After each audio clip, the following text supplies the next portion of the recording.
Welcome. We are here to play Trophy Dark, the Forbidden Archives.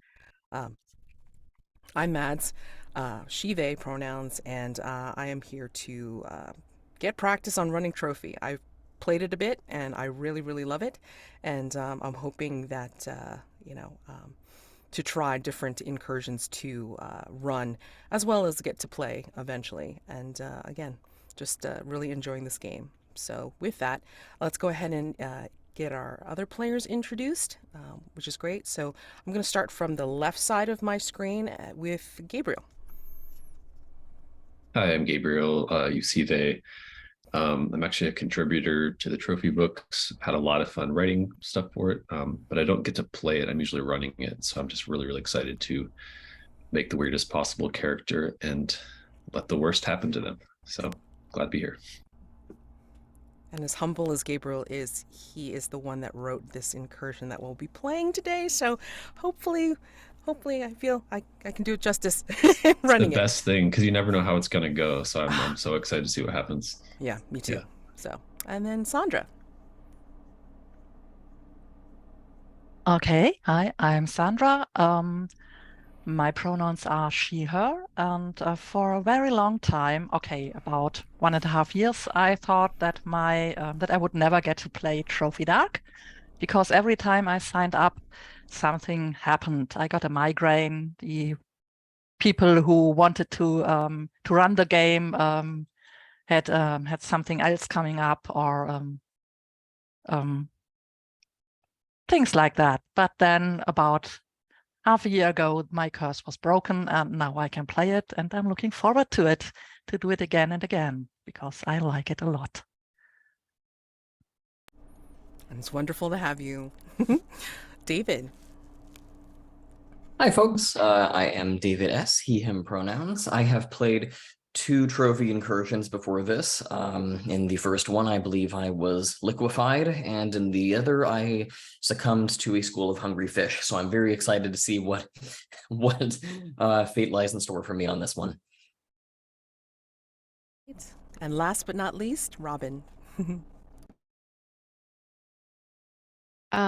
Yeah, I'm Robyn, she, they pronouns. I played Trophy Dark once, just last Sunday. It was a one shot and it was pretty fun.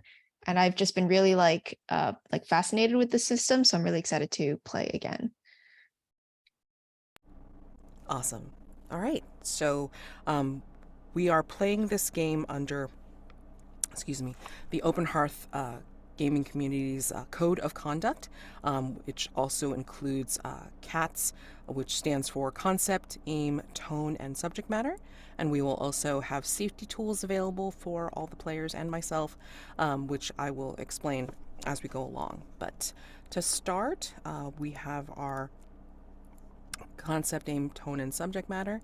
So, the concept of Trophy Dark is that it's a role playing game about a group of doomed treasure hunters entering the haunted spaces of the world. The game tells the story of the treasure hunters' physical and mental descent as they move deeper and deeper into the incursion. Their journey ultimately brings them to ancient ruins that hold the treasure they seek and the monstrous entities that dwell there. This is not a hopeful story of brave and daring adventurers that slay dragons and bring bags of gold back to town. This is a horror story of entitled pillagers meeting tragic ends. Aim. You will play treasure hunters motivated by a near impossible goal to seek out riches in the forgotten places of the world. You are not heroes, but entitled or desperate pillagers, there to secure your wants and needs. The treasure hunters are doomed, and they probably won't achieve their goal. Instead, they are very likely to die by the end of the game, and watching how they go out is part of the fun. Tone. The tone of Trophy Dark is R-rated. Your treasure hunters are risk takers willing to make dangerous decisions. The game will likely be violent, terrifying, and include scenes of bodily horror and loss of self-control. Subject matter. Sorry. Tone. That was subject matter. I apologize. Tone. Tone of Trophy Dark is desperate and often tragic. You will likely encounter conflict or tension between treasure hunters, where players are encouraged to backstab or betray their companions in pursuit of their goal.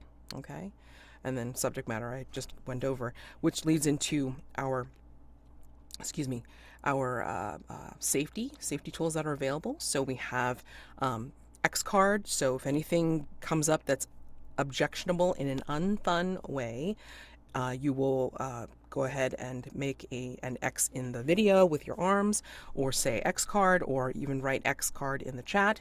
You know, and so if I don't catch it right away, then please somebody call it out, and then like I'll you know, we'll stop. We'll at least identify what needs to be X carded, and then move on from there. Like take it out and then move on. Okay, we don't have to play through that particular bit again. And then we have open door. So for whatever reason, if you need to go, you would just open door, and then you could step out of the scene, you could step out of the session, or if you have to, dip out of the game, because sometimes what is explored in a game may not be for you, and that's perfectly fine. Okay, we will not ask you why you are open dooring. And then we have lines and veils, which we have covered under our safety tab on our character keeper.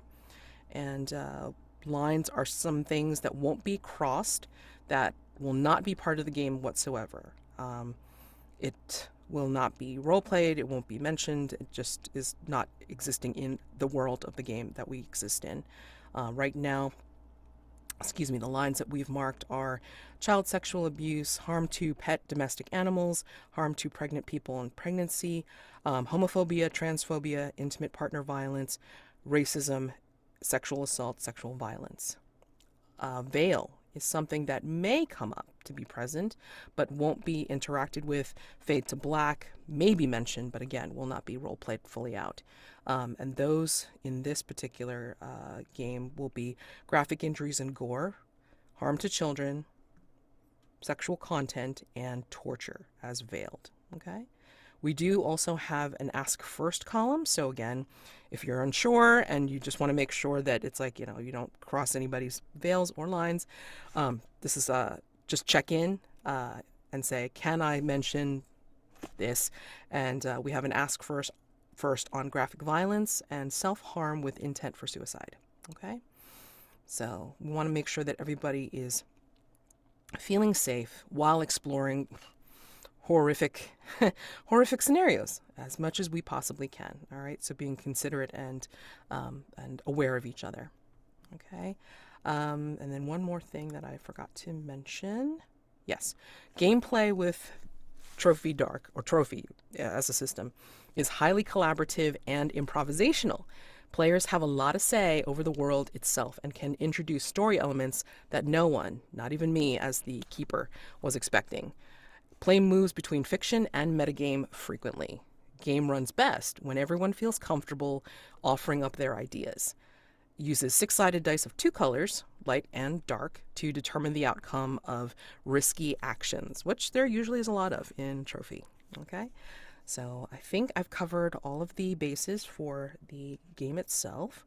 I've given the players the option to look at the character stuff ahead of time, but maybe we just want to do a little bit of tweaking and checking in with each other before we start gameplay, or introducing our characters and then gameplay.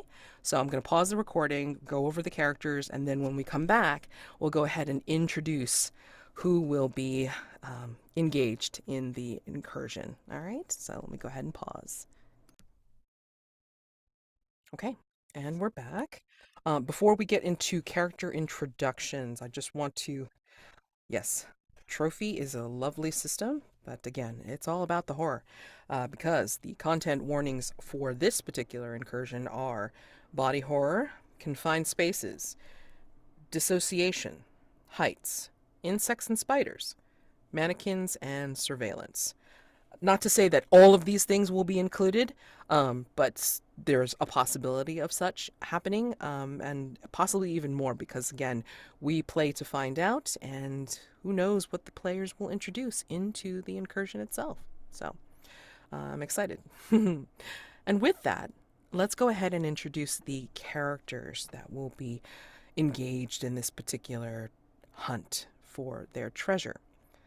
Let's go ahead and start from the left of the character keeper. So let's go ahead and start with Robyn, please introduce us to Elisio. Yeah, so this is the Great Elisio, a famed but not too famed magician. He wants to, his drive is to attend Countess Shima's Forbidden Festival because that's where everyone who's anyone will be there, and he'll be able to scoop up a lot of business that way. Yeah, should I go through like every field or just is that good? You want to do the occupation, background. If you want to like list your skills, that's great too.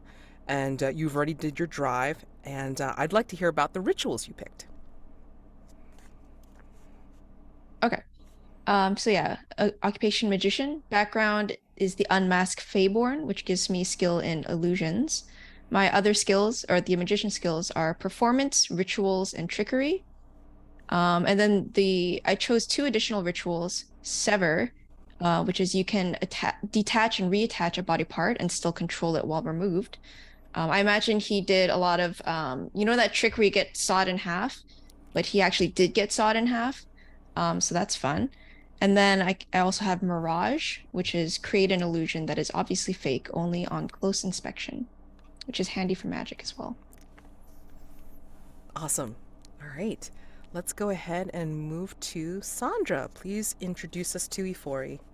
Yeah, hi. I will be playing Ifori, a demonologist, and her drive is to publish my discoveries from ancient Kaldur, because with that I hope to get to the head of the demonologists, and then I will never have to say the word again, and then I will get unimaginable powers, and everyone has to bow before me. And before I got onto the way to this power, I was a cupbearer for somebody or whoever. They are not alive anymore because as a cupbearer who wants to get along in the world, I had to poison them. And I'm good with demons, naturally. I'm quite a good negotiator. I have trickery, and I'm good at betrayal, naturally. And my rituals are ashes. If I can burn something irreplaceable and thou turn a creature or an object to ashes. I am sure that the something does not need to be irreplaceable for me. It just has to be irreplaceable for anyone. And I can draw a door in a solid barrier to create a portal. And at least I've managed it before, so I'm confident that I will do it again. That's Ifori. Wonderful. All right. And Gabriel, please introduce us to Vero. So I'm playing Vero, who is a nest,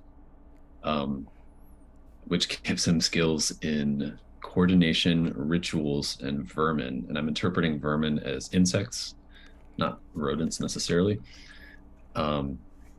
His background is a failed pilgrim, which gives him skill in saints. And he's here to resurrect the cult of Darawan. And I don't know what that means yet, and I don't think Vero really does either. So that'll be fun. His rituals are inscribe, so he can create or alter a written or carved message, and swarm, trade favors with a colony of vermin. So I'm picturing a lot of weird insect body horror. If that's cool with everyone, I'll keep an eye on the safety part of it, but he'll probably use that to do things. So that's Vero. It's going to be interesting to find out. And last but not least, David, please introduce us to Sir Valancourt. Hello. Yes, I will be playing Sir Valancourt, who is driven by the need to find the resting ground of their old, I forget what the term is, but basically their boss, the Morning Knight. Sir Valancourt was once their squire, but the Morning Knight has long passed, and their burial ground is hidden from him, and he wants to find it so that he can perhaps resurrect his boss, or at least transfer the remains to a more hallowed and appropriate resting place. He is accompanied by the spectral steed of the Morning Knight. So this is the ghost of my boss's old mount. It is a horse named Roderick. And I also have the ritual fault, which allows me to strike the weakest point of any object with what's described as phantasmal force. I currently find myself in the employ of, let me see. Yes, the great Elisio, who does not refer to me by my rightful title. They call me Eddie. But I'm putting up with it for now because I need to have someone with me if I'm going to find the Morning Knight's burial ground.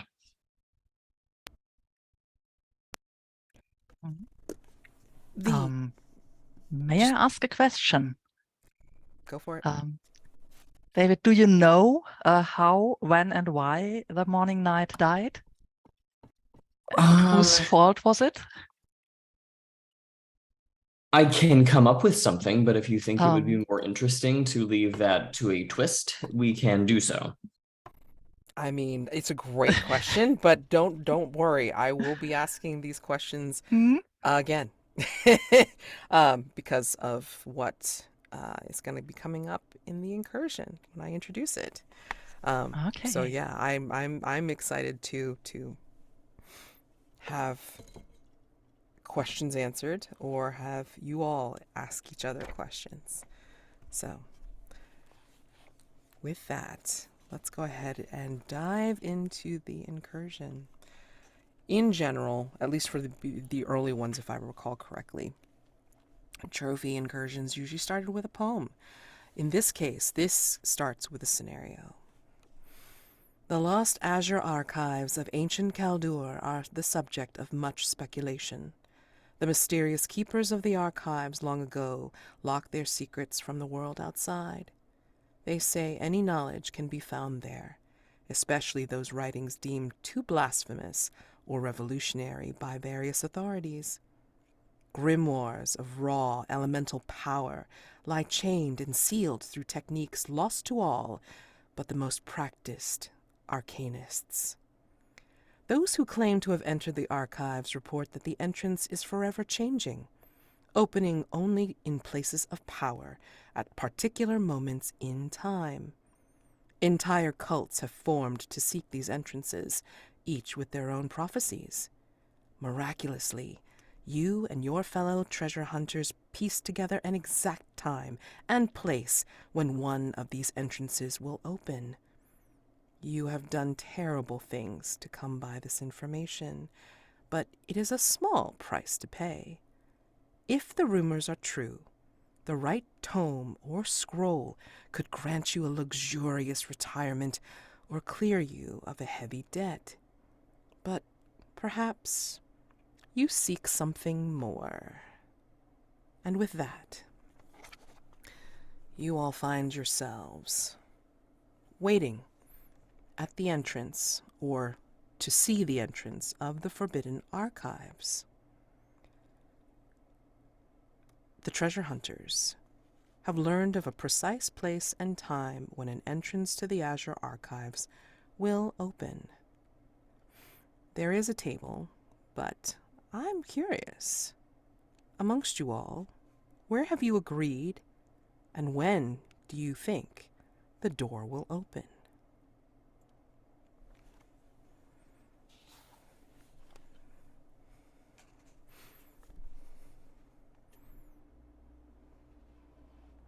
So it's a where and when question? Where and when have you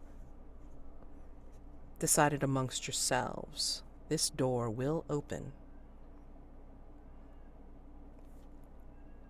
And if anything, let's lead in with a little bit of an establishing narration. So before you answer that question, I want to know, what did each of you do? That terrible thing that you did to find out where and when this entrance was going to open. What terrible thing did you do?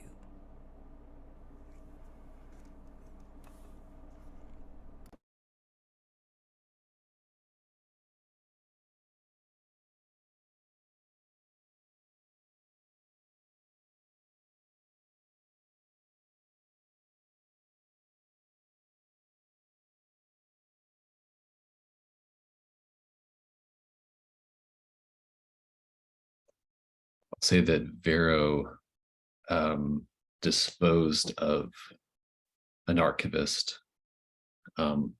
Once he got the information he needed, he wanted to make sure that his path wouldn't be traced. And he, I think, probably used some kind of really poisonous ink or something, poisoned this librarian or this archivist or other, and called on a swarm of insects, of beetles, to dispose of his body, leaving no traces.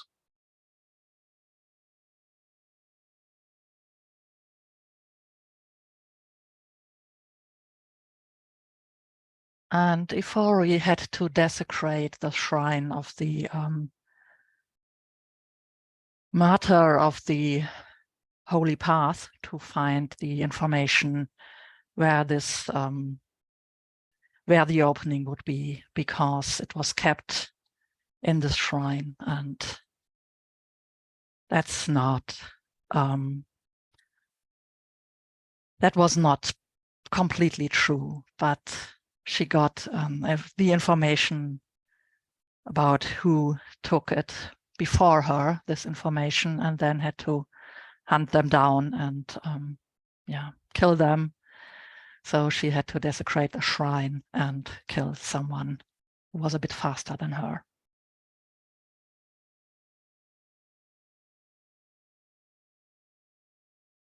So you compounded it by desecrating the shrine, thinking the info was there, but then had to kill the person who got there first. Yes.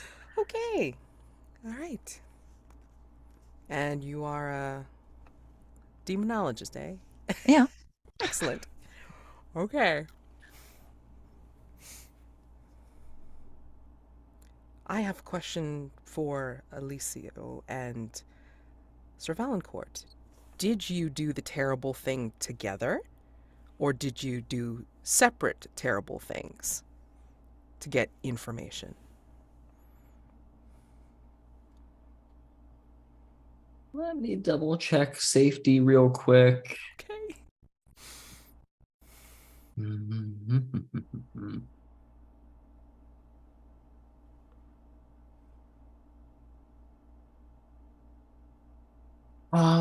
I'm trying to think about the details, but I would like to say that the terrible thing I did involved burying a priest alive.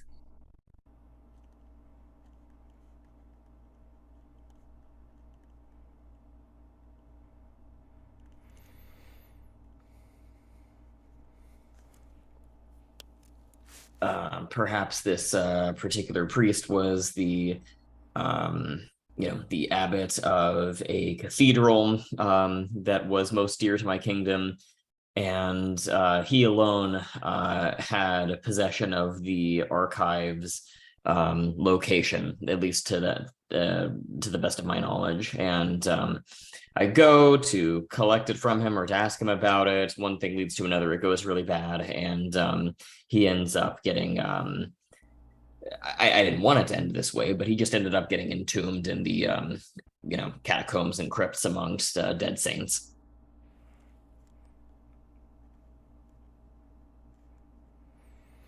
And then I took off into the night on my spectral steed, and no one knew where I was after that. And I really look like the bad guy at this point. That was a whoops. These things happen. Yeah, it's Once I recover the morning ice remains, I'll go back and we'll smooth it all over, I'm sure.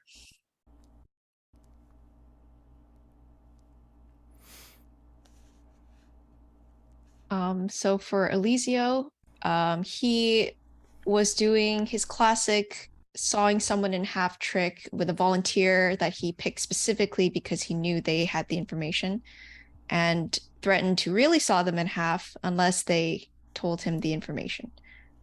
This all kind of happened on stage. And he was like whispering. It was very tense. He started to actually saw them in half to show that he was serious about it. And then they sort of whispered back the info, and then it was a great show. Yeah. I don't know. Maybe I don't know if he would have wanted that person to live though, knowing that he revealed this information. Maybe that person suspiciously went missing afterwards.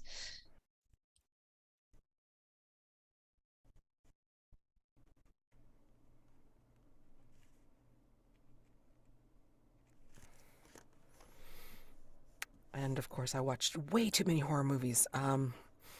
Yeah. Considering your mirage ability, I can only imagine how they disappeared. Okay. And that's the way I think is because of this. I figured this is the montage scenes that we're seeing in the beginning of the movie, where you all are doing your bad things to get to this particular spot. Now, knowing this among you, what did each of you find out to discover where and when this door will open?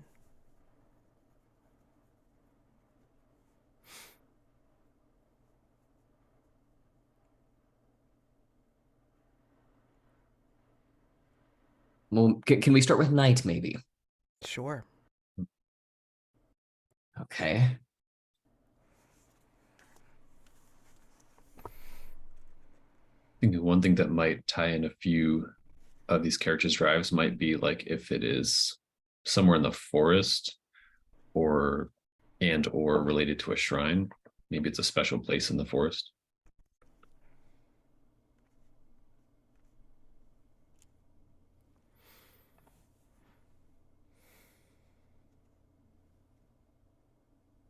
Elisio, Ifori.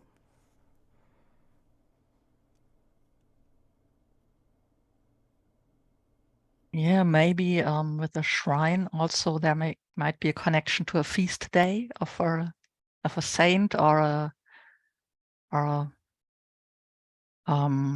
yeah, in the night before the feast of this special saint.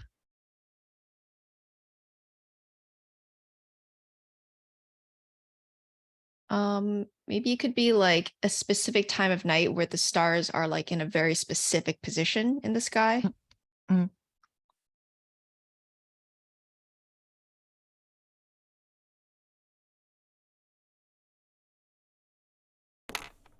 So on this night, before the feast day of the Saint of Knowledge, perhaps, in the forest, a special shrine that unless you knew exactly what you were looking for, which you all did, you wouldn't be able to see the marker that showed what was going to be illuminated when the stars reach their specific position.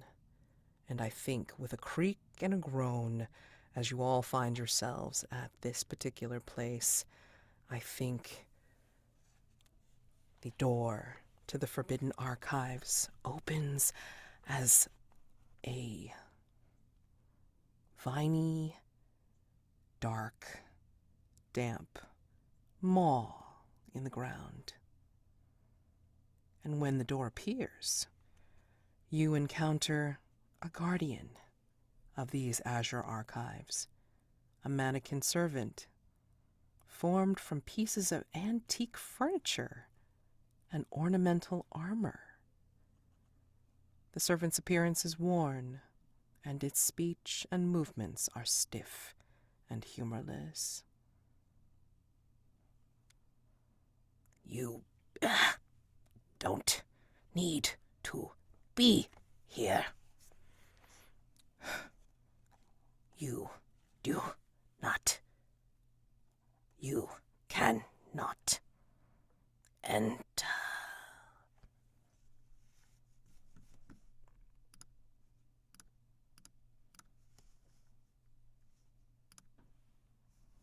What do you Eddie, do? would you dispose of this creature? Right away. And I'll step forward, resting a hand upon the hilt of my sword, yet to be drawn. Stand aside, servant. You have no hope of defeating the four of us combined. If you value your life, you will step aside at once and leave us to our duties. No. Your answers are elsewhere. Not here. This is not the place you are looking for. You know nothing of our motives, treacherous servant. Now, I give you a final chance to stand aside before I cut you down as you stand.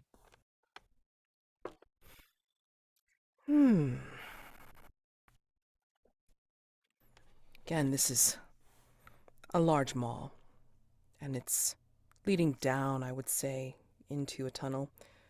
And there's bits and bobs of furniture, like a piece of a chair, or maybe as part of its armor, it's wearing like what would be considered a bread cabinet or something. I mean, it's rickety and it's old, but yet it stands firm.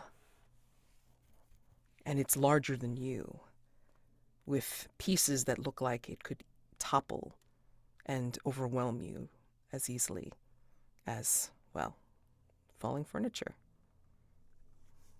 Please, Sir Valancourt, let's not start with violence.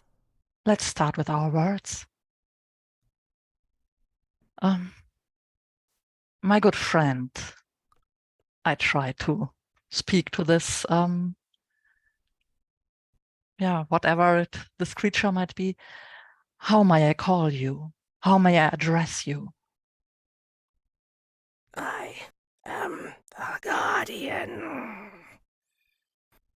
And you do excellent work guarding this place. But we are here, I am here to seek knowledge, and my companions are here to, I think, gather knowledge as well. But this is a place of great knowledge, and I am ready to pay a price for this. Is that acceptable for you? No payment needed. No entry allowed. But this is a door. Its whole reason for being is entry. Couldn't you? There has to be something. No door is there just to open and close again without anyone entering or leaving. Makes too much damn sense. So, yeah, it's you're not risking anything except for possibly, the thing reacting badly and possibly toppling over. So let's call it the first risk roll. I don't know if anybody's has physical dice or they're trying to get into the trophy roller. I don't see anybody's names in there, so I wasn't sure whether anybody was going to try. I tried, but didn't get in, so... Oh, interesting. Yeah, I can try again. Could Yeah, you you add the didn't link? post it with the unique ID. Yeah, I mean, like, I did. Yeah. Hold on, let's try this again. Do.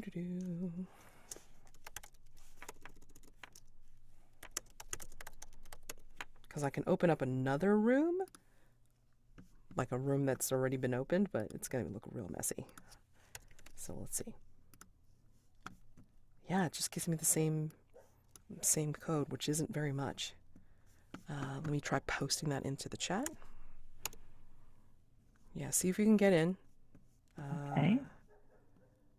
And if not, no worries, just roll. Where did my... We're going to build it as possible risk to body. Because I think your room doesn't actually exist. Interesting. I mean, I'm seeing it, and I mean, I know what you're talking about with the extra bits for the unique ID, and it's not giving me one, which is weird. Oh, okay. Okay. Let's try Robyn's room. Give me a second. Let's go pop into there. All right. Oh yeah, and All right. I'm in that Robyn's asked me for room my now. name this time. Okay, yeah. That works. If Robyn's room works, go ahead and use that. Go ahead. All right.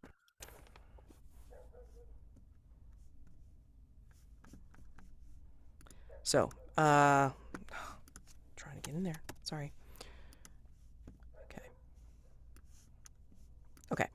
So to build this die roll, it's going to be a risk to body because I think that the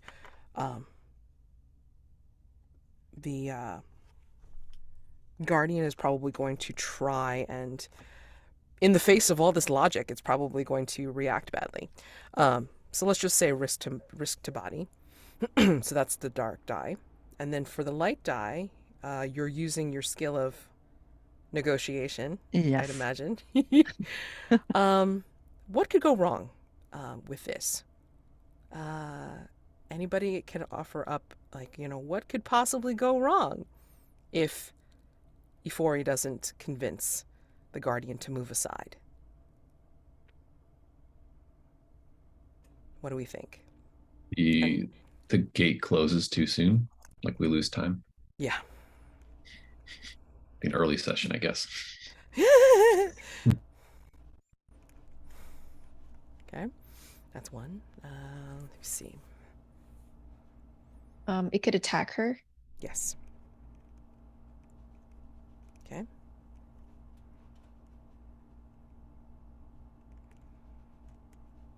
Anything else? Okay. So, now for the fun part.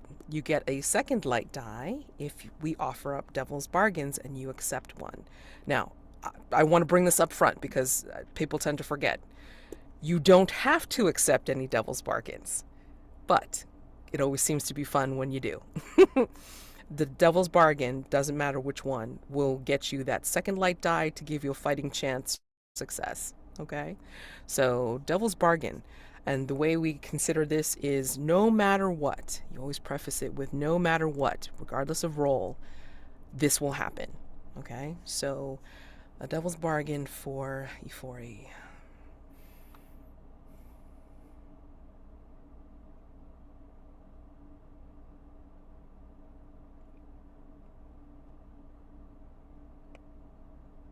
I'm going to say that no matter what, because you're crossing the threshold of this particular place, it's going to affect you adversely in that strange writing will appear on your skin in a language you don't understand.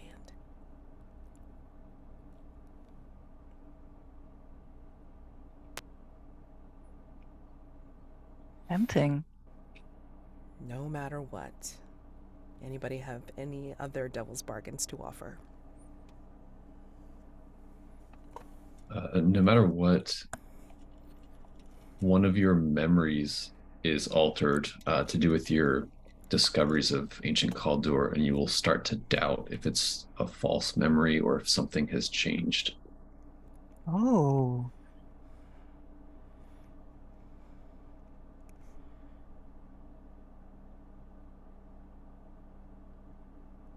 Would you say that Ifori prides herself on her memory?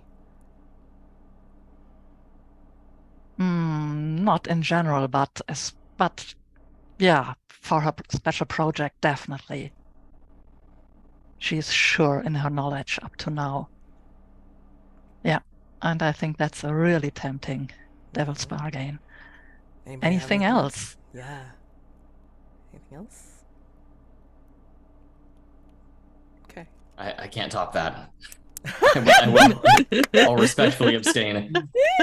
That's fine. So Yeah. it's up to you. It's up to you, Ifori. Like, which one do you think Oh, you want to accept? Yeah, that I start to doubt one of my memories about what I found out. Yeah, Perfect. Okay, so go ahead and no matter what. right, and no matter what. So two light, one dark. Okay. Okay. All right. 3 dark. If this is higher than your ruin goes up by 1, which it is not. So you're fine. How do you keep it together? You know, in this where it looks like the guardian is. I'm gonna say the guardian is reacting to what you're saying. Like it's really trying to think, and it's trying so hard that it looks like it's starting to shudder, and like its pieces are starting to look like they're gonna fall apart at any second. But how do you keep it together in this particular moment, seeing this? I think Ifori thinks that she doesn't have to keep it together. She just steps aside and behind Sir Valancourt, who was standing next to her, just because she's not the one to fight something like this if it starts to lose its composure. Okay. So you got a 3, because 3 light, 3 dark, but the dark is always considered highest when there's a tie. So the die say that you fail, things get worse, and I describe how. Or you can succeed, but things will get worse somehow.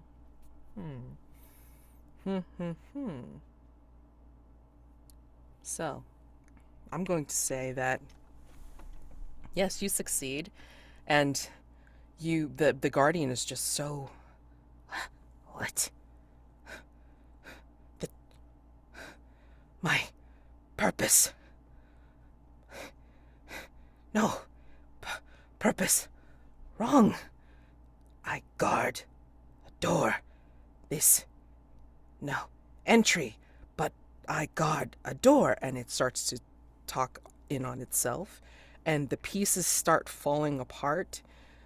So much so that, again, this is a very tall mannequin of sorts made up of different pieces and bibs and bobs, and the pieces are starting to fall on you, and you all start to notice that the door is starting to close. So yes, this is how it's worse. So you succeed in shaking apart the mannequin, but yes, the mannequin's pieces are going to start blocking your way if y'all don't move. So, what would you like to do? I'm just gonna rush in. Okay. And to lose this door opened for us clearly, and I'm just gonna scuttle into this entrance. Yeah. I'm going to. I'm assuming that Sir Valancourt is. Yeah. I'm going to step aside and extend an arm, allowing Elisio to pass first, but then I will quickly move behind.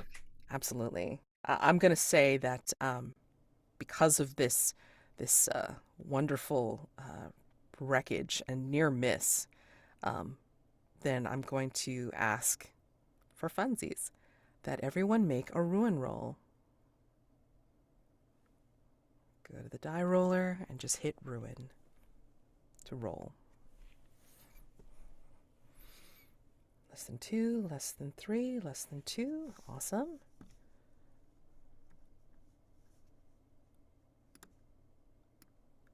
And okay. Everybody is fine. Everybody has kept it together. Okay, great, because I cannot see my roll anymore. It got. I don't know how open your window is. That's the issue. It's like if it goes past the bottom of the window, then it's like it doesn't become visible anymore. Oh yeah. I have to go. Yeah, it's not scrollable. I know. No, I'm just like, no, oh, no. it's very small now. So okay, hopefully but now we I can don't see it. Hopefully we don't have to do a 4-way contest roll at any point, because otherwise it's going to be lost. That's all I got to say. Um, hopefully we'll just avoid that, or do it in turns. All right. So everybody's fine. Everybody has kept it together. Thank goodness. And I'm going to say that, yeah, everybody has ducked in, and the door with a very large suctioning and sucking sound has closed, and the remains of the mannequin have fallen in front of it. And you all see a lit passageway, dimly lit by like glow in the dark roots as it's leading down into the archive.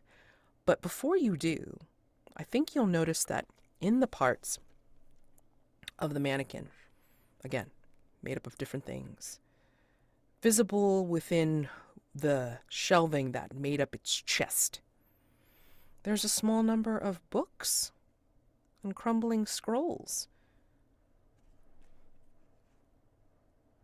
They were upended, of course, when the shelf fell, but they are unusual and hint at the countless tomes of knowledge that are waiting for you in the archives themselves. Do you look, and do you take from this hint and just tease of the treasure trove that lies within?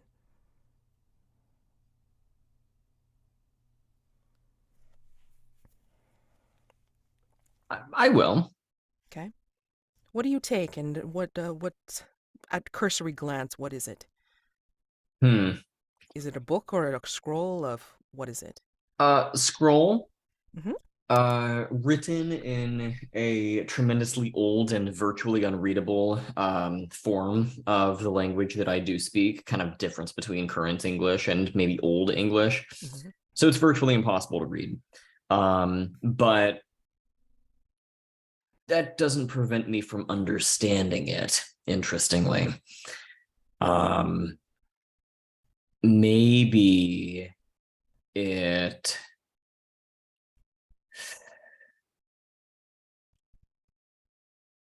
maybe it's a strangely prophetic tale about a doomed knight.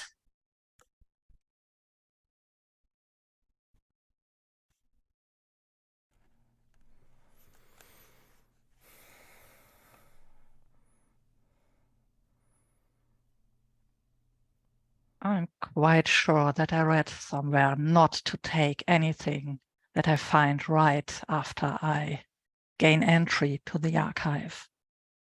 I'm sure of it. I've read it 1,000 times. I'm really, that was what it said. Don't take anything that you find after you set the first step into the archive.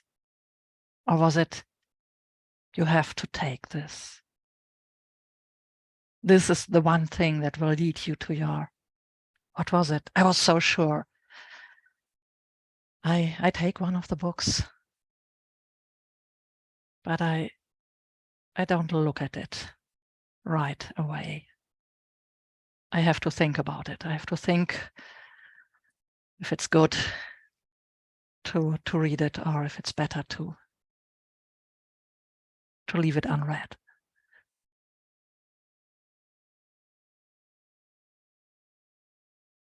Vero picks up a scroll and unfurls it, and it's a map showing sort of like a pilgrim's path, visiting different shrines of the sisters.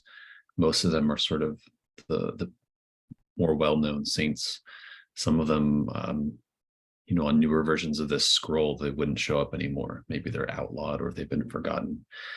And he kind of looks at it idly, like maybe he's seen this before. He traces it, looks at the parchment, sniffs at it, tries to get a feel for it, and puts it back. It's not what he was looking for.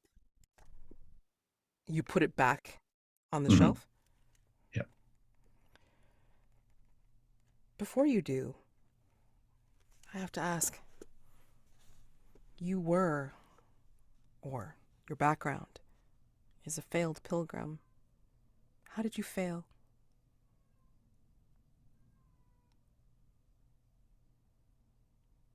I think I set out hoping to find a rumored saint. I did my research. I spent my savings. I hired guides, and I think in the end, maybe I was misled or tricked, and I just wound up lost without ever finding, without knowing if this the saint was real or not. So it kind of led me down a whole other path of seeking lost saints and entities like that.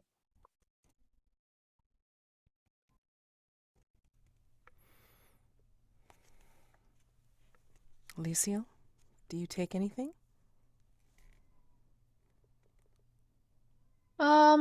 No, I am just focused on finding the one book for Countess Shima that she assigned me to get, or not, that I know she wants. I don't have any use for these for books. They're just frivolous. Nothing I can use in them.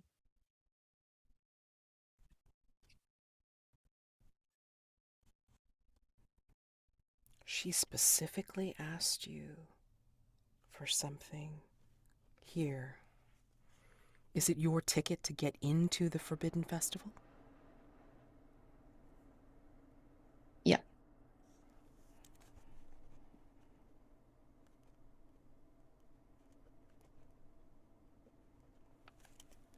And with that, we close out of Ring 1.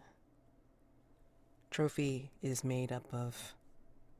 Dark is made up of rings, and 5 rings to the full incursion. We are through the first. With that, we're going to take a 10-minute break, and at the 18 mark, we'll go ahead and continue on going into Ring 2.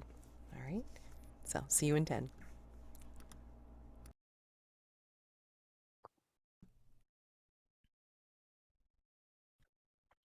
Ring 2.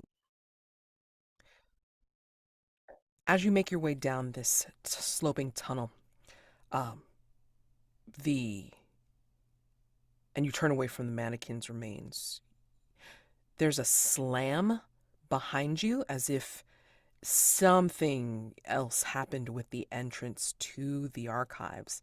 And it's so sharp and so sudden that it's like a shimmer of arcane energy has burst into the tunnel and then essentially throws you all to the ground.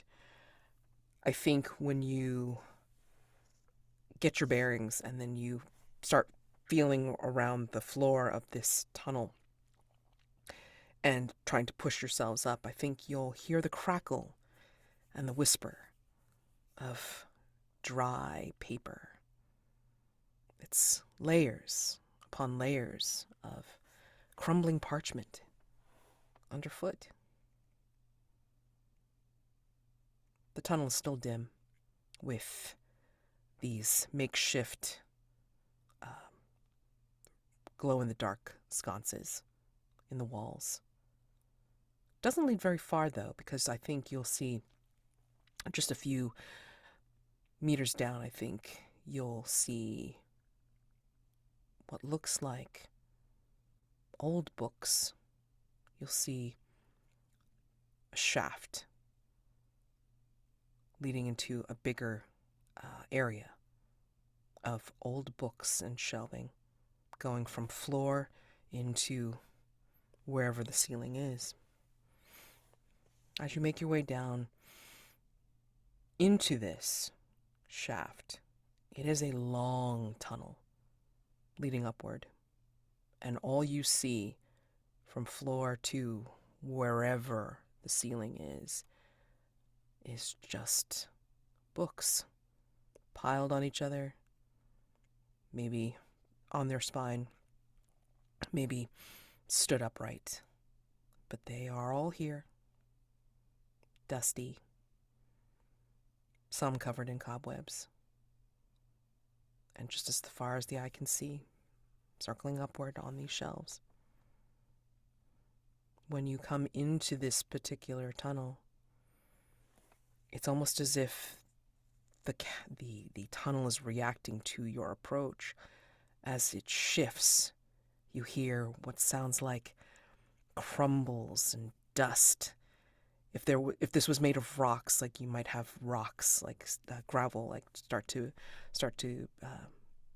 come down and hit your head, but it's actually paper, like maybe torn bits here and there floating down, and there's books and scrolls that start to almost domino their way down the shelves and slide onto the floor or slip and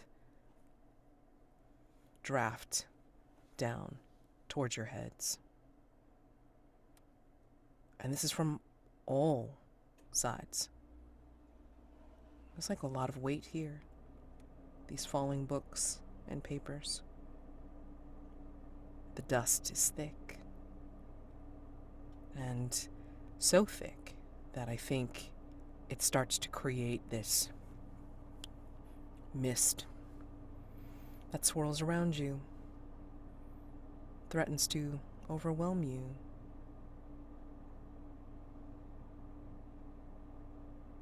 How do you react?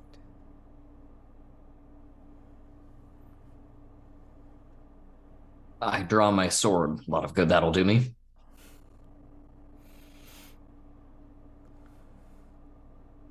There's your So enemy, are the there books. there are books that are falling on us right now? Mm-hmm. Random books, some papers, loose papers from between the books, or maybe books that have crumbled away, their spines useless, and so therefore they've separated and now just falling at you from all sides.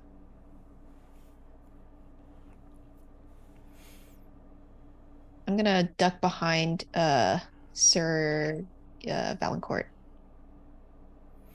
I have my shield kind of up over my head, trying to block what is falling upon us. But I'll shoot a cautious glance back to I'm gonna mispronounce people. I'm sorry.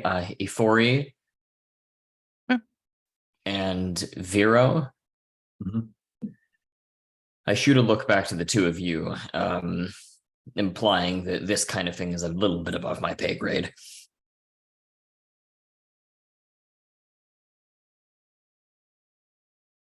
I am trying to remember or to find out what kind of demon could help me here to call here. Obviously, a fire demon would be too dangerous here, and maybe, yeah, I think I call a small demon of wind and storm to blow away the dust around us, and to let me see a bit better, and to let me find out how the books are ordered here, because I'm on the lookout for one ancient manuscript to check a citation, because everything I could find out about it, the books I found were contradictory and had mistakes, and I want to see the manuscript that was the base of all this, and I want to check there. And so I need to know how these books are shelved, if there is any order behind it. Okay. I need to see for this. Gotcha. Vero's going to be scrabbling if there's parts of this sort of wall of books where they seem like they're rotting away. Maybe I can claw a path through conceivably to help everyone, but if only he makes it through, he's looking out for himself to try to get out of this. Interesting. Okay. I can tell the others to stay in the radius of my demon, but I will be very close to the books. So Mm. if they want to stay there, they are welcome, but otherwise they have to try for themselves. Okay. I was thinking if it comes down to it, I could call my noble steed Roderick, and myself and the great Elisio could just kind of not quite fly, but the next best thing above all of this. Okay. Yeah, I mean it's basically like where it's like a tall tunnel, but then it's like it's making its way down and around, further into the archives for sure. But right now you're facing these books and papers that are falling upon you. So let's do this in turn. So, Ifori, are you now usually with magic it's about doing the rituals, right? But I mean I like your idea of like, calling upon one of your demons as your skill to be able to do this with wind. Let's if you want, I'm gonna say that's like maybe perhaps it's a demon of perhaps a little bit of fiery wind. Not so much that it's going to cause a conflagration, but just enough so this way it burns as it passes to turn things into dust. It swirls around, maybe. Yeah, or it could be a demon not only of wind and storm, but of a thunderstorm. And so there is the danger of lightning and causing fire that way. But it's kind of like very, what's the word? Very specific to what you're asking it to do. So this would be a risk for sure, obviously. Dark die for using the ritual, I imagine. And the light die comes from your skill with demons. And what could go wrong? Again, as you say, I mean, like, too easy to burn in a place of like dry and loose paper and books. So that could be interesting for sure, especially in a forbidden archive. And that could just go wrong. Anything else that we can think of besides the obvious to go wrong here when she calls up her demon friend?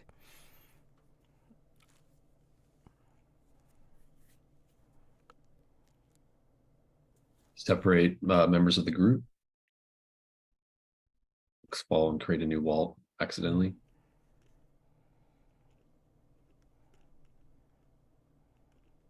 Okay. Any other suggestions for going wrong? This is just the going wrong part. This demon is gonna burn the stuff around us? No, I think it's just the danger that I think in the moment when it appears, there could be a danger of fire but when it's there, then it's okay. Unless, and this is another thing that could go wrong, I could always lose the control over the demon. That's definitely something that could happen too. Okay. Any other suggestions for what could go wrong? We're not quite to devil's bargains yet. Not yet.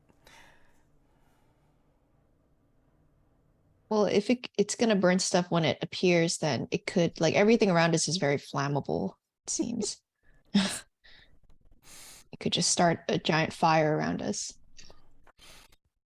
It'll be great. Is possession on the table here? Ooh. It could be. You want to say how it goes wrong? Woo! I like it. Okay. So, that could be stuff that goes wrong. Now, for your second light die, devil's bargains, no matter what.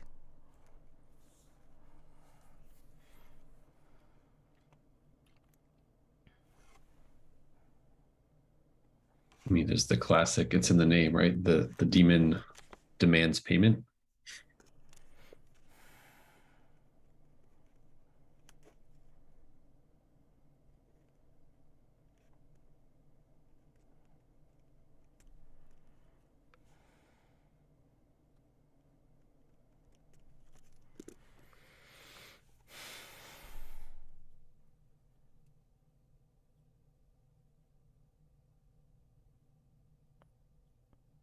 I could make it more specific too, like maybe it demands you have to go find some other very specific and probably cursed book.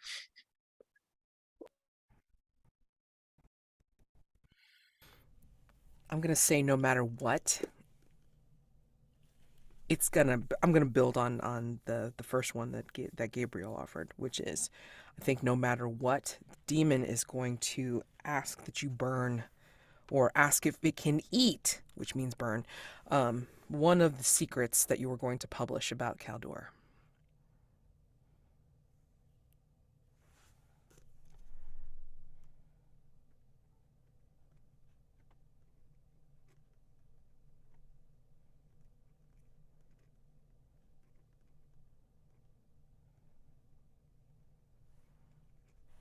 Anything else? Anyone else for Devil's Bargain? Okay. Now, again, you do not have to take the Devil's Bargain. It just means that you will only be rolling with one light, one dark. So, it's up to you. So the DBs on the table are: the demon demands payment, demands that you find a cursed book, asks to eat or burn one of your publishable secrets of the Caldor. Or none of them. Yeah, but it's... So what's a risk? Yeah, it's but another thing. Yeah, I take the next secret. Yep. Okay. Yeah, because I'm sure I know enough. It's just, I just need to check this one citation. That's the important part. Everything else I can lose. I'm sure of it. Okay. All right, go ahead. Okay. Roll. 2 light, 1 dark. Ah. You rolled a 6 dark. If this is higher than your ruin goes up by 1. Okay. Tell me, while I look at the thing again about the rolling a 4, tell me how you are getting closer to being lost to the forest. Because of your ruin. Yeah.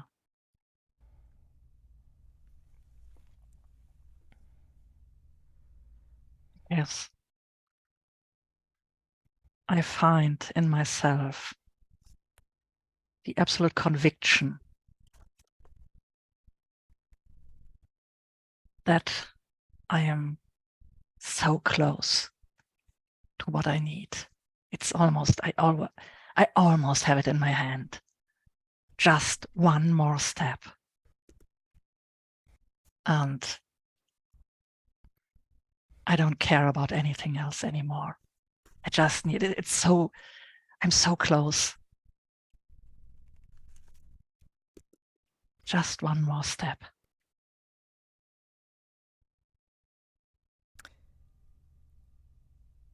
Your demon... Well, first off, tell me what the ritual looks like as you do this, and what your demon looks like when it pops up. You succeed, but there's a complication, and I will let you know what that is. Yeah. I have to be very careful because as with every demon, I have to call it by its true name, and I don't want any one of my companions to hear this. But I have to speak the name, and to hide it, I start a small fire, and I whisper the name between the crackling of the small fire.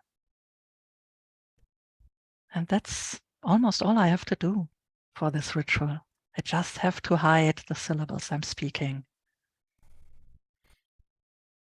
And just this small fire, I can almost hold it in my hand. Nothing fancy, just pure power, but small. I know what I'm doing. Does the demon fit in the palm of your hand? In the beginning, yes. I think as it's trying to do what you ask, but it will look at you with its big eyes in your palm and say, "What would you have me do?" Keep the dust from my eyes, that I can see what books are here, that I can find the one I'm looking for. And if those people with me are close enough, just keep the dust away from them as well. But let me see, darling. You're seeing secrets. I want a secret too. Let me eat one of your secrets.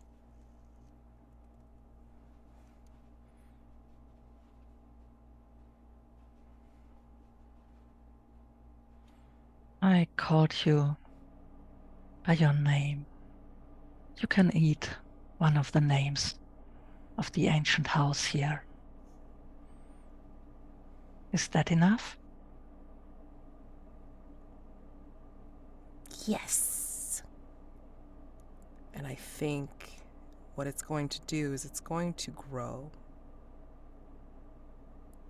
And as it grows, it's like a small cat that will jump off of your palm and then turn into a bigger cat. Probably about up to your knee.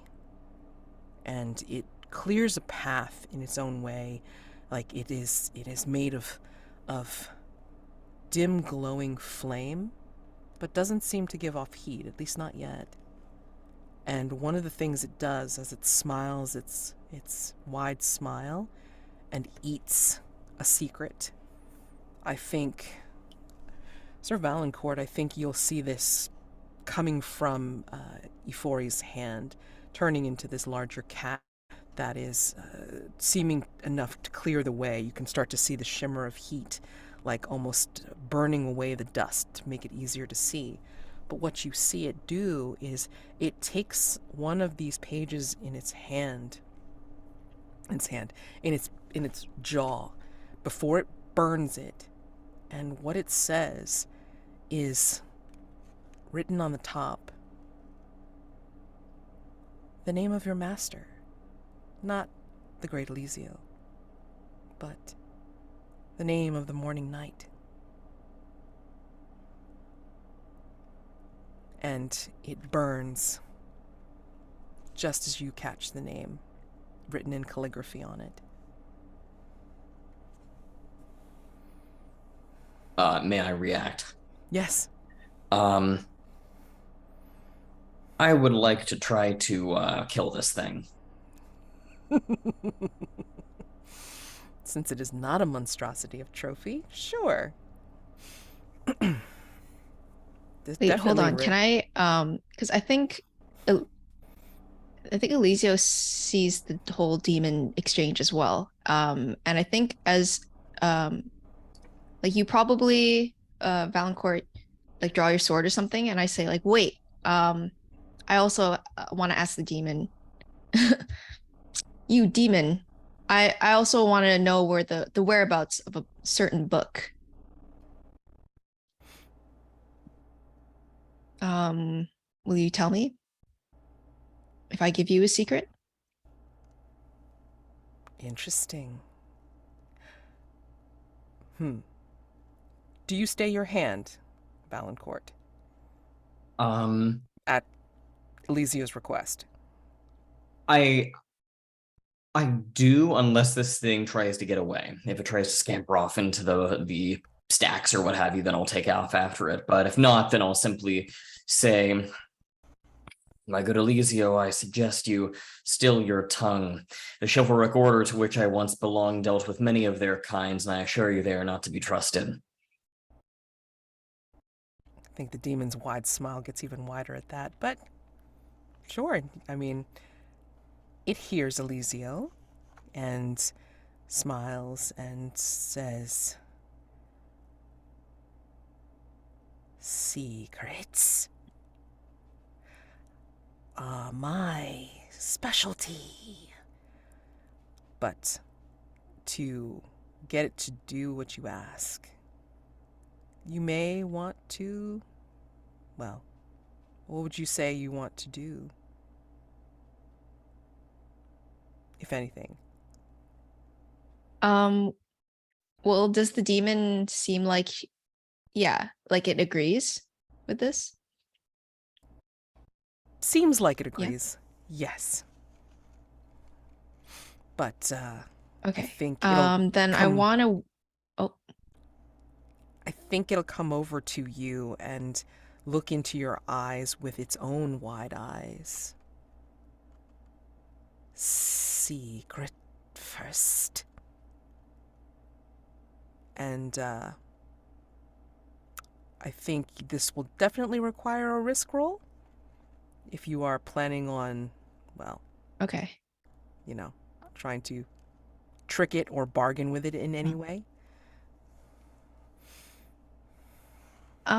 Well, I'm not trying to trick it actually, but so I guess I can't apply any of my skills. Does that just mean it's a dark dice unless I take a devil's bargain? Correct. May I have a word? Okay. Oh, okay. Right, Elisio.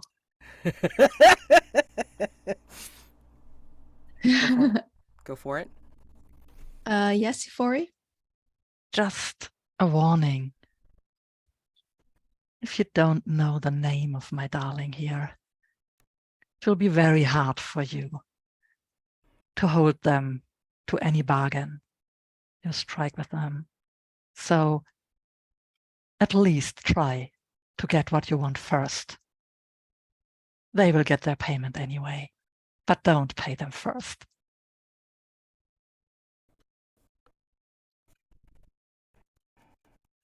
Why don't you give me its name?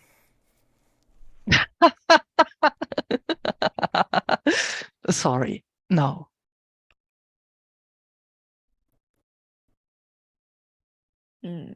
Well, if this demon's trying to trick me like that, I don't know.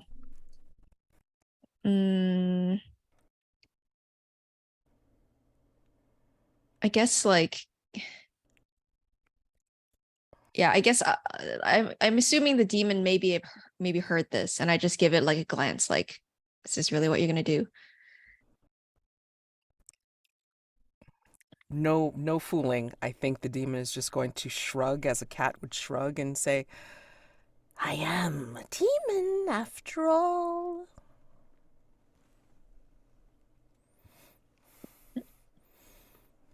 Well, I don't want to give you payment and get nothing in return, so.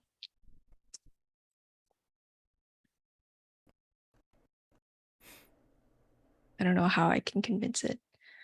Perhaps this is too much trouble to be worth it. I'm kind of bluffing. I guess that is trickery then. Yes. Right. So you can try and see what you can wangle out of the demon. So risk. I think in this case it's risk to mind. Okay. So and you're using your risk to mind for the dark die. Light die is the trickery, and then what could go wrong? Yeah, you get screwed because the demon's not going to give you what you want. Yes, exactly. That's the easiest what could go wrong scenario. So I don't know if anybody else wants to offer anything else up for what could go wrong. The demon could give you something that you think is what you want, but it's something different.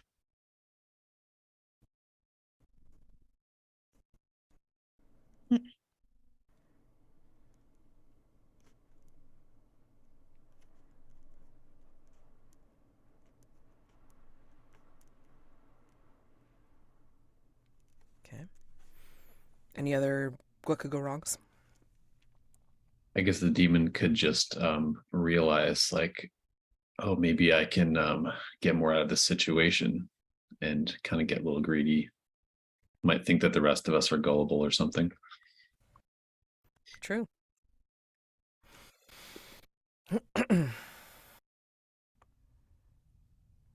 Sir Valancourt?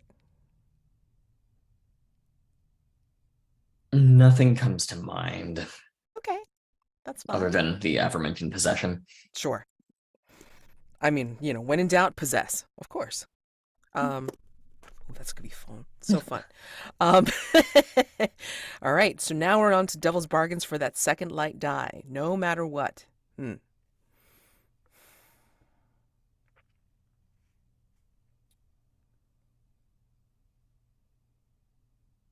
You remind me what you're asking the demon to do, like just to help you find what you're looking for, Robyn?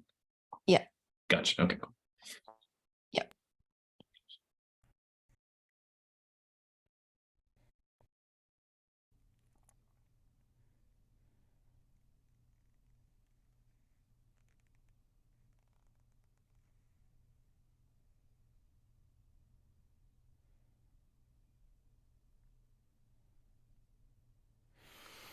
Hmm.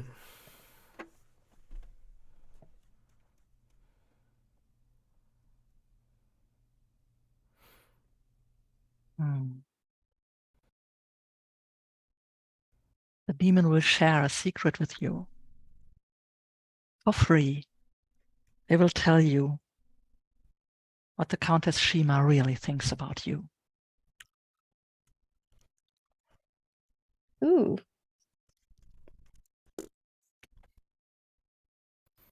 Can't be that bad.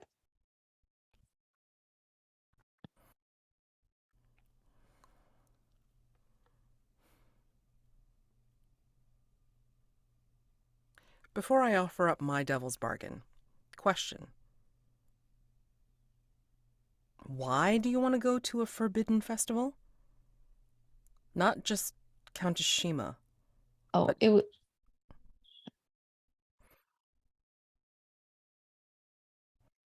So at the Forbidden Festival, there will be a lot of like important people there, and I want to get like discovered, and it would be good for my magician business. But here's the important question. Why is it forbidden? What is it about these important people that makes it exclusive? My first thought is that they do a lot of like bad things there, like forbidden things.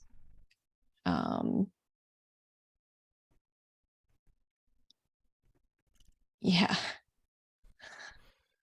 I mean, we don't have to get explicit unspeakable about it. things. Got it. Yeah. Yeah, I love unspeakable. Of course. When in doubt, it's unspeakable for sure. Yes. Absolutely. Okay, great. Because I'm going to say that no matter what,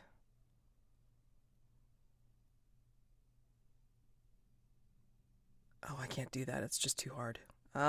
Shit. Ugh. Anybody else got one while I got one. rethink this? Yeah. Go ahead. Also play to lose, so nothing's too horrible for us. Okay. I was going to say that no matter what, you come across something in the archives that becomes a new obsession. So whether a new magic trick you need to master, whole new something you never, I don't know, some part of your act or something, but something maybe impossible that you just can't stop thinking about, and you will want to go research more.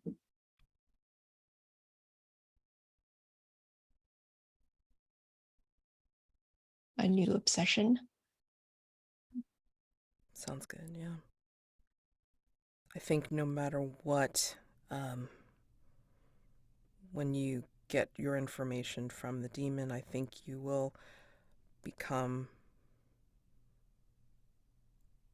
convinced. Your thought will be that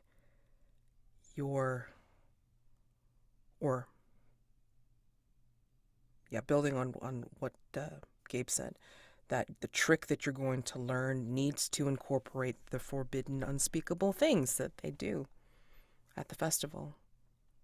And you will try to practice, perhaps, during this journey.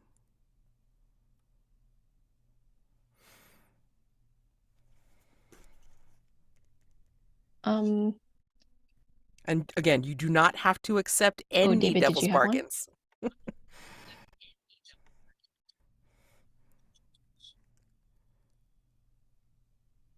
I'm sorry, was there lag there? I wasn't sure if someone said something to me.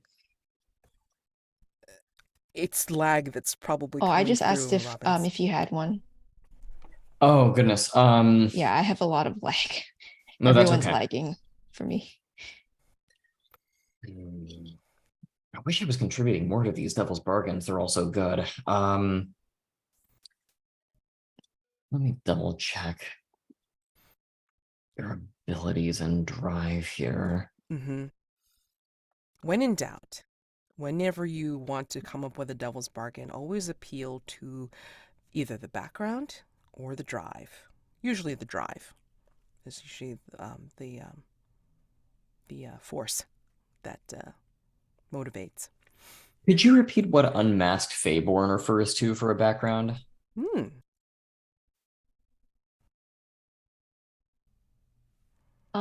I don't really know. I guess I'm a fae, so I'm not human. I'm not sure about the unmasked. It's like, I guess I'm not hiding that I'm a fae or something. I'm assuming. The I assumption. did not think too hard about that. Sorry. No, it's fine. I mean, in fact, that's why it's left vague. But I mean, my assumption is that in trophy, in some fae cultures, or maybe all of the fae cultures, who knows, they go around being masked for cultural reasons, for particular, mystical reasons, or other reasons. But whatever it is, I mean, the fact that you are unmasked could be important in some way, whether it be to others or to you. And if it doesn't matter to you, then obviously it's like, you know. I wonder, just as an idea, if you do have some amount of Fey heritage, if there is some sort of vulnerability that you possess, be it to cold iron or something like that, or perhaps you are more susceptible to being locked into contracts and promises because of your Fey heritage. So perhaps a promise is required of you, is part of the devil's bargain. But you are like extra bound to it because you are partially Fey. Interesting. Okay. I think. Oh, sorry. Go on. And you don't have to accept any. Could be one light, one dark. You can also alter them too, right? You can kind of like take apart, you can sort of propose a version of anything that you like better too. We're not quite, quite doing it. That's interesting. I liked Sandra's. The demon shares a secret with me, and it's what the Countess really thinks of me. Mm-hmm. Yep. Okay, so I'm gonna roll now. 2 light, 1 dark. Okay. Higher than your ruin. Your ruin grows up by 1. So how do you feel now closer to being lost in the forest because of this? Well, I did just make a deal with a literal demon, so it's like, that's pretty dark. I think the demon will come up to you with its big eyes and, I am a demon after all, but you're new. I can give you this one for free. And it will lick you, and it'll lick your palm, basically. Oh, And when you feel the touch of its tongue, tell me what it feels like when something of that nature is under your skin. What does it feel like?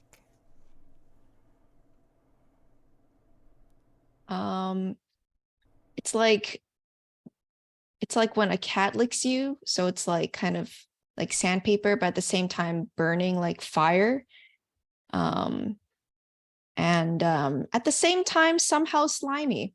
It's a weird mixture of things. And it knows it too. I'm gonna say that on your palm, underneath the skin is now a mark. And it's unsettling because you can't quite tell what the mark is since it's underneath the skin. Go ahead and put as a condition, mark under the skin. Okay? And but you succeed with the 5 dark. And what that means is a complication. So yes, it'll lick your palm as part of the deal, and it will almost levitate / crawl on you a little bit to get to your ear. And it says something.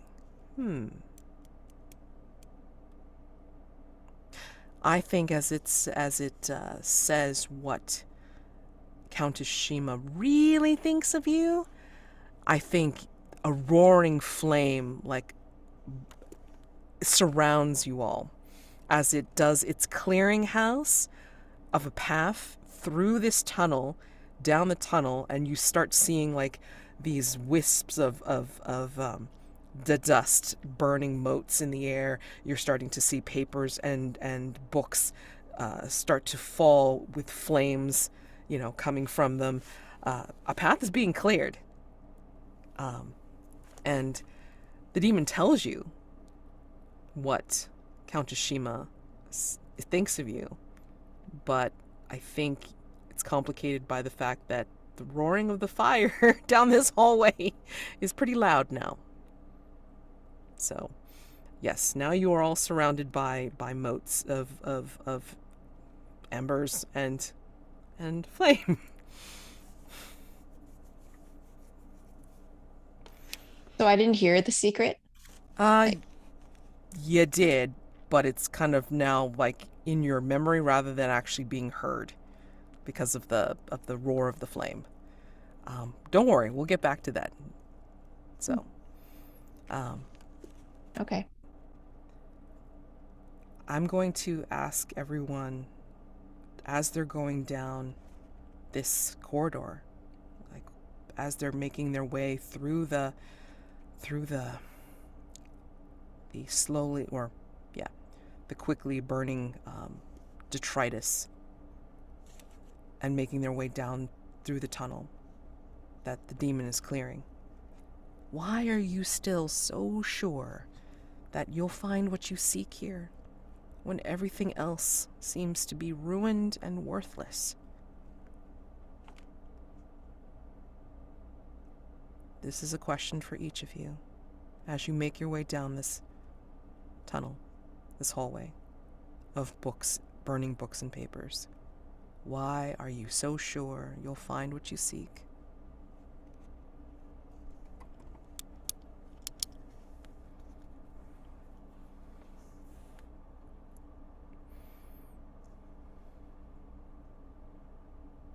Are we to answer that, or is that Yes.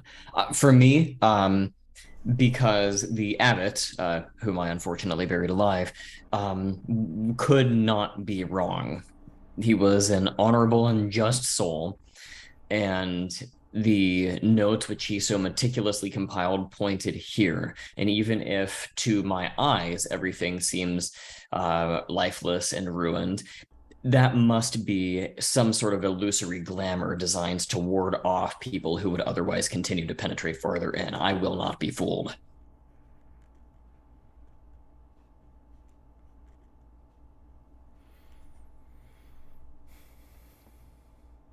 I think Vero's sure because the lengths that others went to hide their tracks, to cover up or to obscure what he's looking for.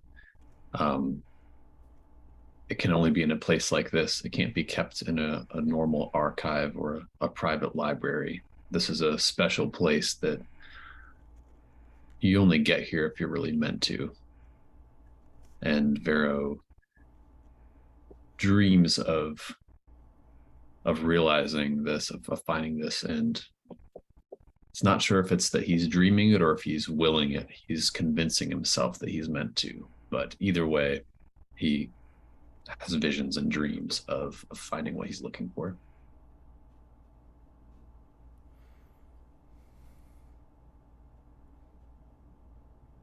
Ifori knows that the manuscript is here because yeah, that's not a secret. That's just the place where this manuscript is kept, but she also knows that it's still in one piece because all the things happening around her now, they try to keep her away, but they wouldn't do that. There wouldn't be any fires, any guardians, if it was not worth keeping it safe. So it has to be here. Where else should it be? And nothing has to be guarded if there's only dust and ruin.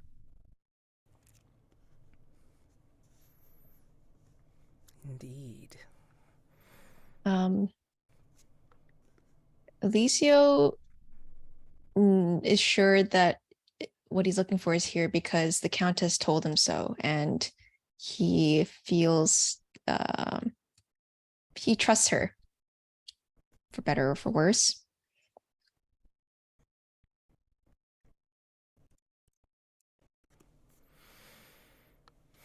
Why do you trust her so much?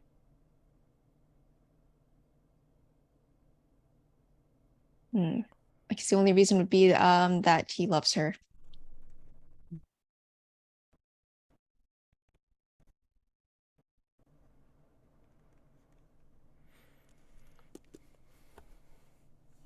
Hopefully it's worth it as you all make your way down this this hallway, and most of the books, as you pass, you realize they're so decayed, they're crumbling regardless of the motes of flame and embers that are floating in the air in your passage, and you make your way into a cooler part of the tunnel as the demon kind of starts to lose interest, I think, Ifori. I've done what you ask. I think I'm gonna go now.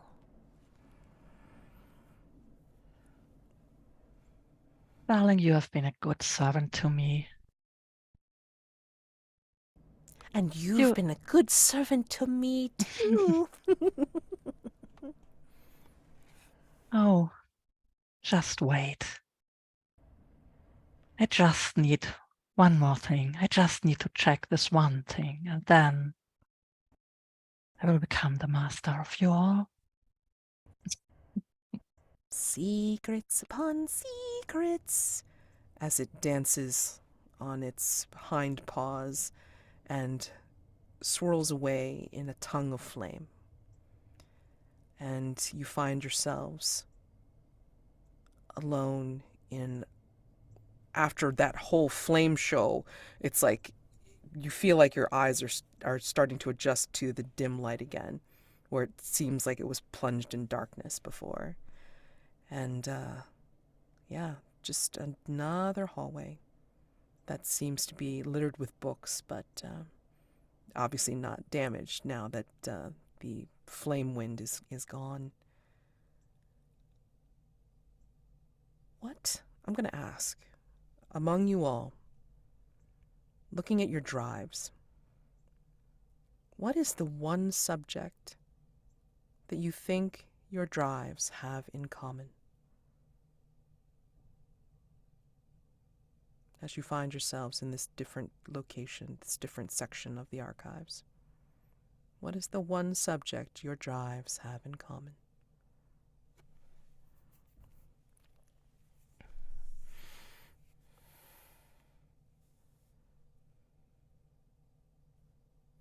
Wonder if they're all controversial in some way, as far as, do people debate that they even exist?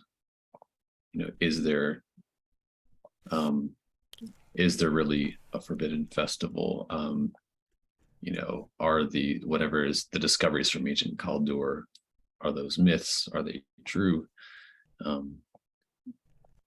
Cults, forbidden knowledge, an actual resting ground of the morning night. Maybe there's a lot of debate. Question to Sir Valancourt. Did you see your master die? Or was he long gone before you started searching? I think I saw them die.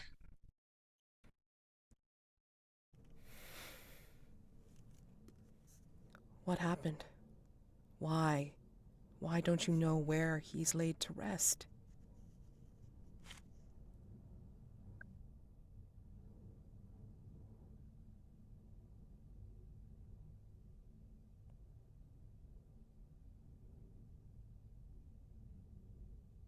The body was declared cursed, and it must be interred far from its home realm so as not to bring a pox upon our land.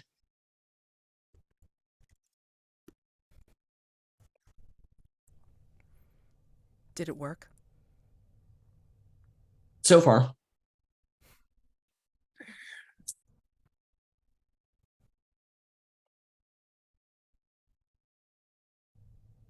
You don't know what they did with the body after they took it away, do you? They deliberately didn't tell me, probably for fear that I would do exactly what I'm doing right now. Yes. Exactly. Okay.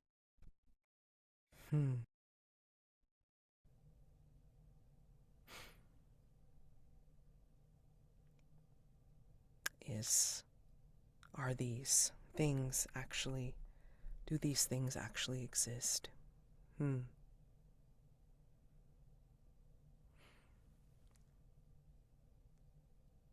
you say that is true?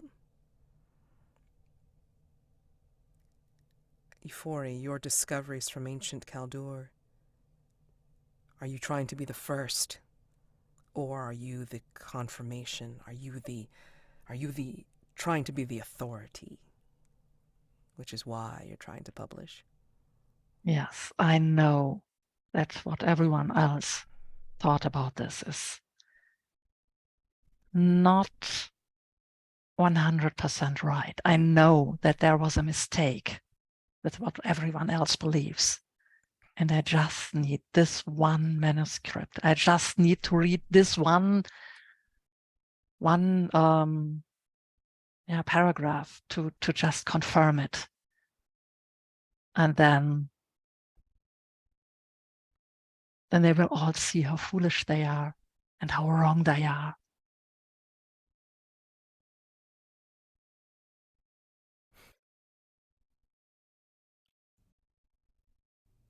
And Elisio, Countess Shima's Forbidden Festival, is this a regular thing? Or is this the first year that you remember it happening, which is why she needs this tome? I imagine it's a regular thing. It's been going on for a long time. Okay.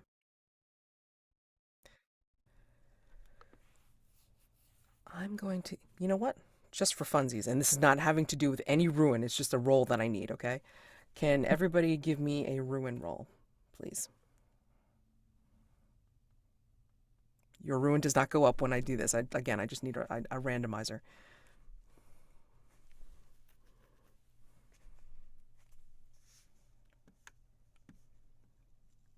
Okie doke.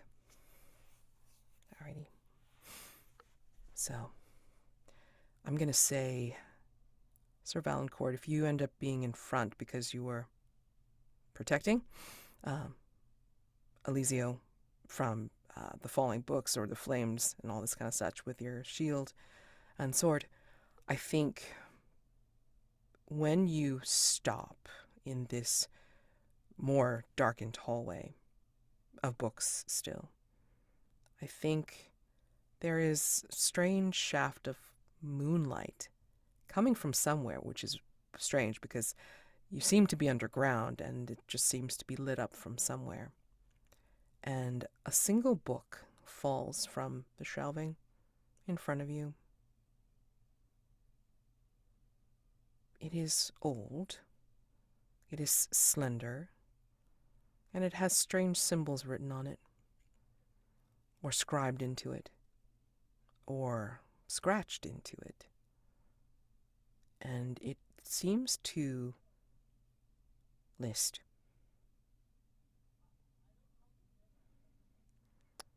tales from the Forbidden Festival. It seems to be quoting or citing certain manuscripts or facts in a list, a bibliography of sorts. It seems to talk about the cult of Darwan in a mention as a footnote or a citation. And then as you peruse it further, it seems to talk about this doomed night, almost as if it's retelling or a continuation of the tale that you might have briefly glanced at on that scroll that you have. And it names your master in it, laid to rest.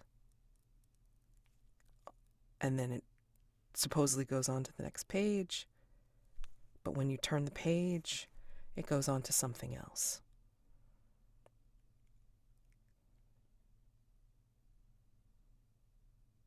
Do you show your companions this book that you found?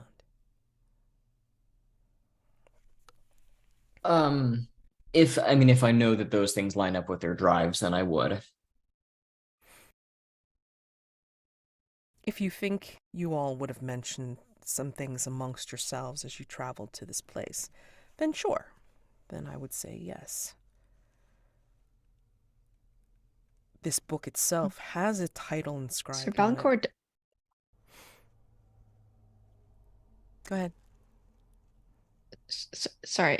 I was gonna say that Sir Valancourt would know Elisio's drive, because I think Elisio would be like saying like, yeah, like I can get into the Forbidden Festival, like kind of almost in a bragging tone.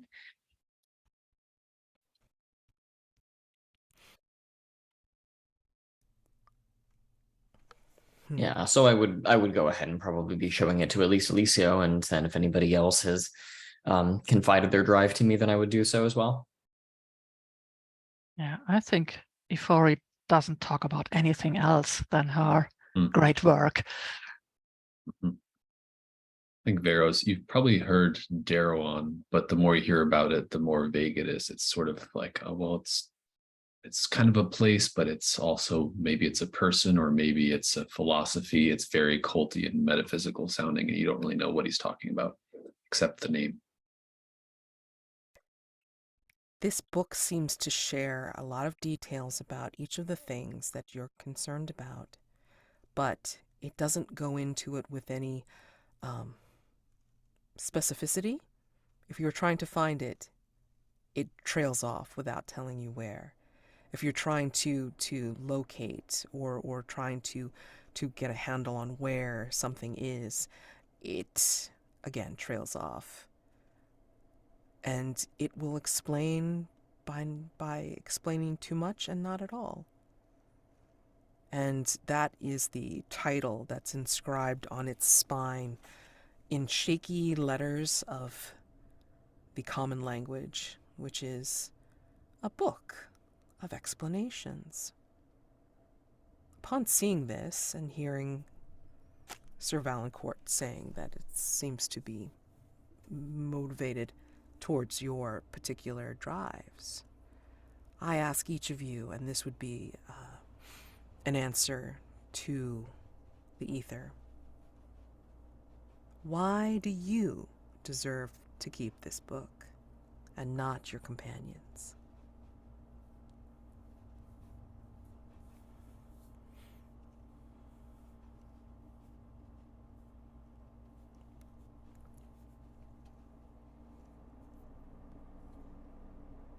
Ordinary people couldn't possibly understand the prophecies, the work over generations that those who know what Darawan is, what they've been working to bring about.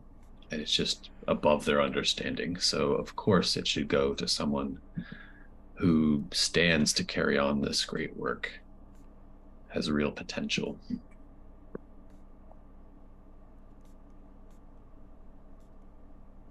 I'm a scholar. I'm seeking knowledge, and obviously I will help anyone with finding their own things after I find out where the manuscript is I'm looking for, and I will share my knowledge with them. Obviously. They just have to give me the book and ask me later about their problems.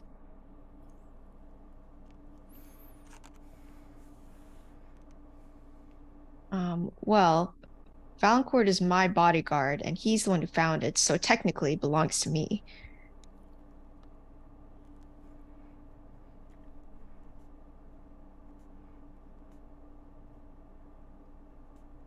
And of course I found it, so it belongs to me.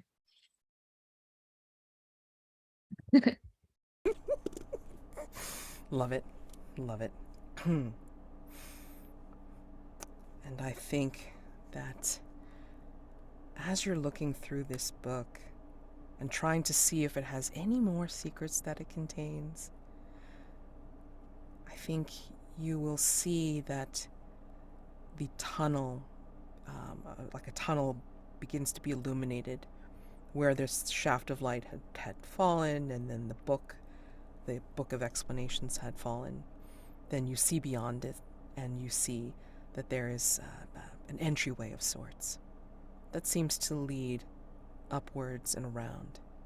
Still lined with books, still lined with papers, still, well, full of many different things to explore here. And I think you will, as you're reading the book, or you're perusing the book and deciding that you are the one most worthy to keep it, I think you all hear the persistent rustling of pages, as if there are quills scratching on parchment, but they're all around you, as if the books and the pages that are surrounding you, dusty and cobwebby on these shelves, are writing themselves. And there's a voice in that tunnel, in that entryway, almost calling out to you, but in whispers that you hear. No one in sight, but you hear it. And then the whisper is actually in your ear. What does it say? What do each of you hear in this whisper that makes its way down that hall? And to you personally, what does it say?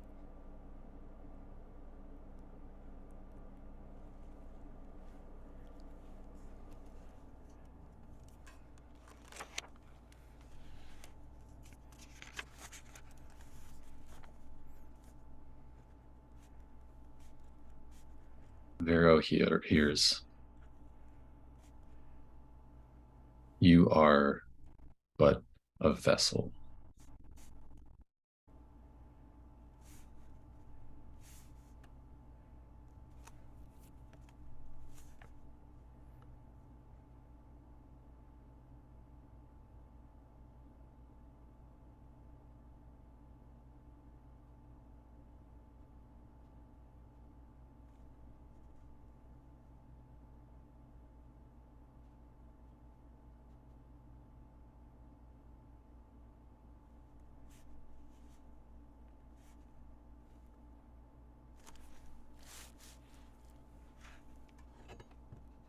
Ifori hears.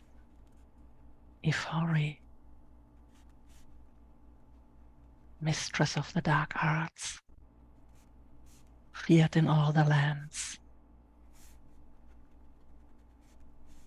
This is your fate.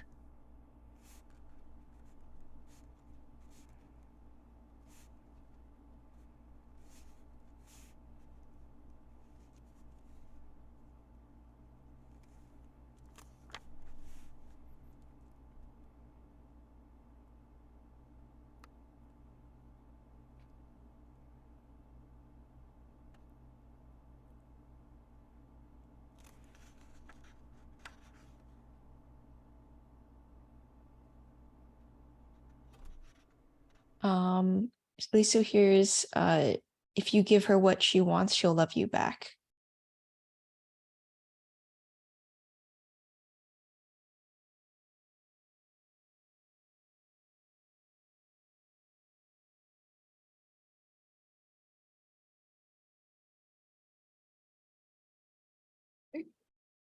Can I say that the voice is it's in my patron's voice? Absolutely. They will say, Sir Valancourt, noblest of my squires, one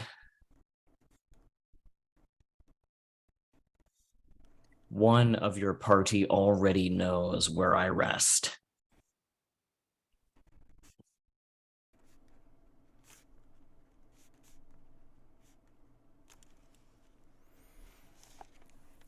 Perfect. And so ends ring 2. It's a little early, and I apologize for that, but usually it's ring 1 and ring 2 that get done in part 1 of a 2-shot. And then we have all of part 2 to delve deeper and drive harder. Drive like you stole it, okay? Can't wait. So, given that, we'll call that end of session for today, and then we're going to go ahead and go with some stars and wishes if you got them. Basically, stars are things that you enjoyed about the session, gameplay, each other with the role play, and then wishes are what you'd like to see for the remaining rings, part 2. Love to hear them.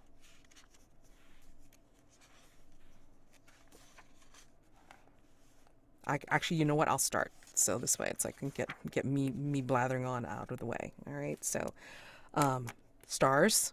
Each of the characters have such interesting, like on face value, it's like, of course, that's who they are and such. But I mean, like, the drives as we dive deeper and go, into it further. I just love how it's going to be interpreted, and I love these ending whispers that you're hearing in your head about what's bringing you in. You're leaning into your drives, you're leaning into your skills and occupation and background, and I would love to see more of it. So that's the wish. And I mean, I'm one to throw around magic as soon as I get in the door. So I mean, like, more rituals, please, please, please, please. And I mean, a specific star for Sir Valancourt with the whole explanation of what terrible thing that he did, and then he ended with, "Oops." Wow, that's trophy leaning. I love it.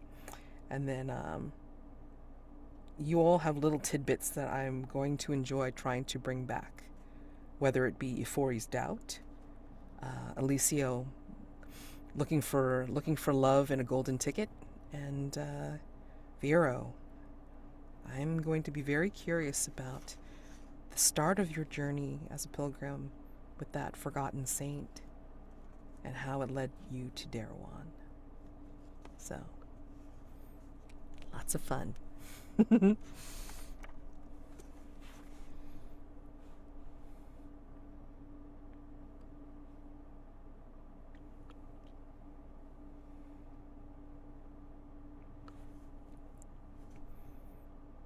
I can go. I'll try not to ramble too much, though I tend to. I think special star to Sandra for that detour with the demon, and to Mads for not just doing the demon voice, which I loved, but also just the back and forth banter between the two of you was really neat. Obviously, that's not written into the incursion itself. That's just a thing that arose organically out of the story, which I love. Likewise, Robyn, fabulous job saying, actually, before you kill that demon, I would like to ask it a question. I love that too.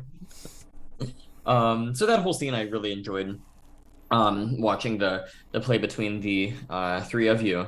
I think for me, the only real wish that I have is I'm going to try personally, this is kind of more of a personal thing, I'm going to try personally to get a little bit more role play between Sir Valancourt and the rest of you. In particular, Vero, I don't know that I even really got a chance to talk to you at all this session. So probably just going to be doing a little bit more, maybe trying to insert myself into scenes, at least just even if it's just conversationally. And yeah, I'll probably, as you said, Mads, make it a point to get a little bit more ritual going in on my end. But that's all I got on my end. Having a good time so far.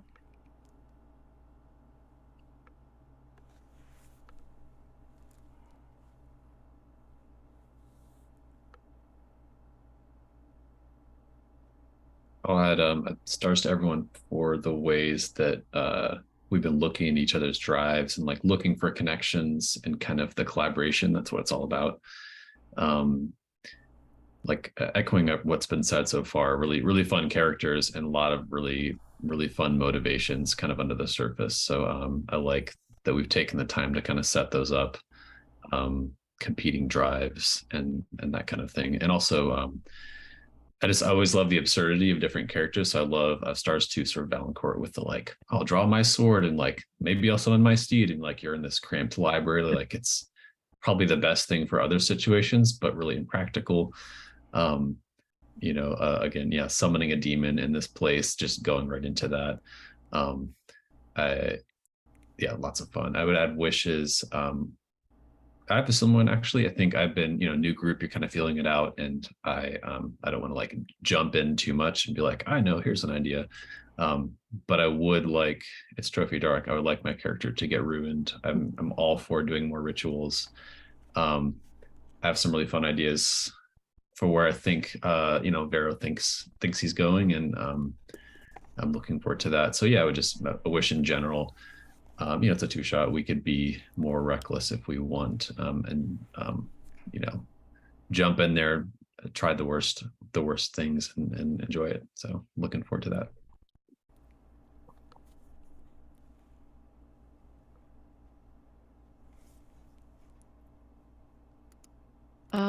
I can go. I really liked the demon was super cute. I really liked that scene as well. I liked how David, that you suggested that we start off with or your character starts off with a relationship with someone. I think that was really cool. Like that our characters have that thing. Yeah. Wishes. I want to use a ritual as well, but there just hasn't been a good opportunity yet.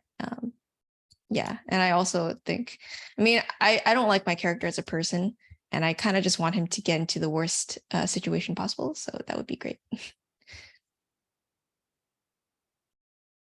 I like playing him though. Yeah. Yeah, my star was also Matt's how you played the demon. And yeah, I almost would like to summon another one. No, but I have other possibilities, and yeah, the idea to have more rituals, and next time to have more interactions between our characters, and yeah, I'm looking forward to that. And yeah, what everyone's deal is,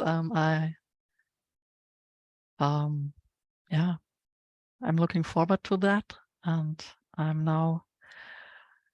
hope that I have a bit more energy next time, because now I'm at the beginning it was really great, but now I feel that my energy is going down. But next time is my vacation time already, so I will have a bit more. And now I'm rambling. It's late for you, I understand. Oh my gosh. It's not that late for me. I'm just I just have always some kind of cutoff at the evening. So Oh yeah, you have a routine still. It's fine. yeah. It's great. If I stay Well- playing, then it's okay. But the moment we say, okay, now it's the end of the session, then it's Well, we thank you for joining us for this. I mean, my gosh. I mean, like, let's get ruined. I know.